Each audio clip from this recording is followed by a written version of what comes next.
Alright, what's going on everybody? It's Matt at Bong with That's Fight Media coming at you guys with yet another video. You guys already know what time it is. It's time to bring on that boxing. Today we're going to be talking about Gervonta Davis and Ryan Garcia and a little bit of back and forth that they had over social media. It's not on Twitter anymore, but it was just a few moments ago, but they deleted it. I don't know who deleted what, but it was a conversation about Ryan Garcia and some comments that he made on Raw Talk, which is a podcast with a social media influencer slash, fitness influencer in Bradley Martin.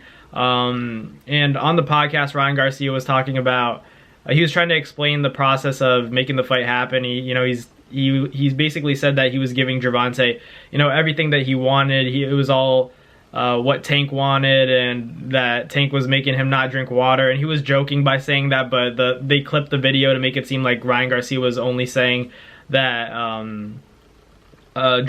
Tank isn't letting Ryan drink water for 3 days or something like that, but obviously that's not the case. So then Gervonta responded to that and said, he retweeted it and said, this is lying's a sin. I thought you were like always preaching about God, stuff along those lines. So it's getting a little bit personal, it's getting more heated. Obviously we know that all this, this talk, all this social media beef, it adds to the pay-per-view, it adds to the stock, it makes it more exciting, the animosity grows, the hate towards each other grows, and it just makes for a better fight.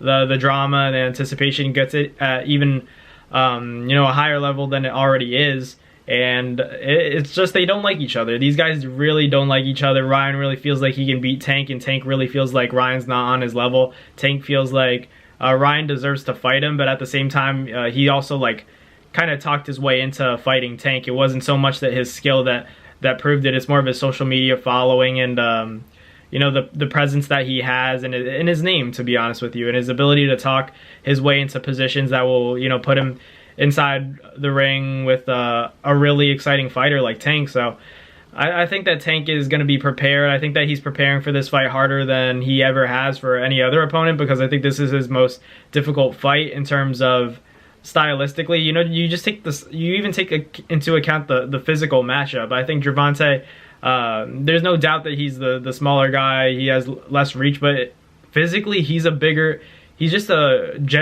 generally a bigger dude than Tank is. So how do you deal with that? How do you deal with, despite having the IQ, the talent, that decreases slightly because you're fighting a bigger guy? We know that there are weight classes for a reason. When you fight a bigger guy, we know that the power is not the same. Obviously, it's really hard to tell, because we've seen Ryan get dropped by Luke Campbell, who technically isn't a big power puncher, but it's still a Olympic medalist, and you can't take that away from him. Ryan stopped him with a body shot, probably dominated the rest of the fight outside of the knockdown that he suffered. He got back up. We've never seen Tank have to get back up from anything. That could be a good thing, that could be a bad thing. Is this the first time that we're going to see Tank come off the canvas?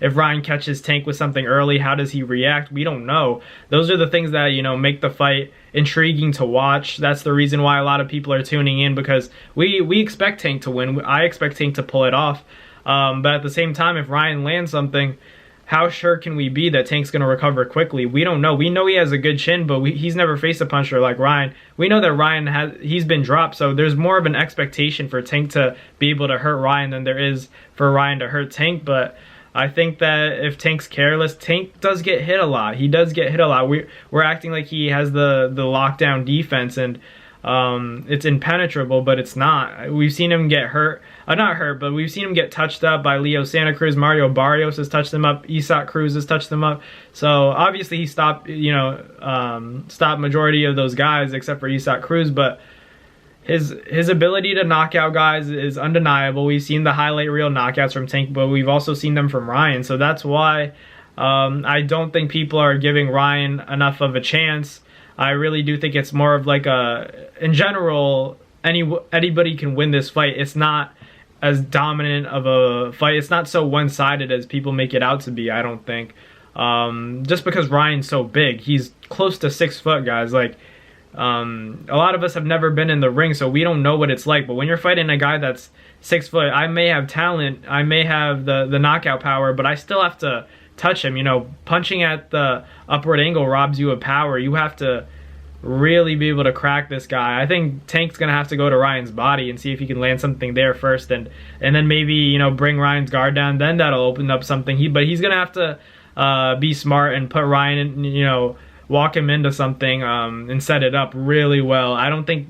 I hope Ryan's not gonna walk in like Rolly did. I hope it's a better fight than that, because I think Ryan's the more talented and smarter fighter than Rolly is. I think Ryan's gonna go in there and give Tank the respect he deserves, but at the same time, make sure that Tank knows that Ryan can crack. So I'm excited, man. This is the fight of the year in terms of you know, just the big names fighting each other. It's a good step for boxing in the right direction, because Ryan Garcia, Gervonta Davis, these are two of the biggest names in the lightweight division and in the sport of boxing as a whole. So that's why I can't wait for the fight. I think it ends in a knockout. I'd be surprised if it goes the distance, but it wouldn't be you know, unbelievable. Like, I'd be, you know, like, oh, I thought this was gonna, you know, end in a knockout. But you never know with these guys. It's all about styles, and their game plans could be different. But I expect Tank to be very cautious early on, and I hope Ryan's also very cautious, and whoever makes the first mistake, that's the guy that's gonna, you know,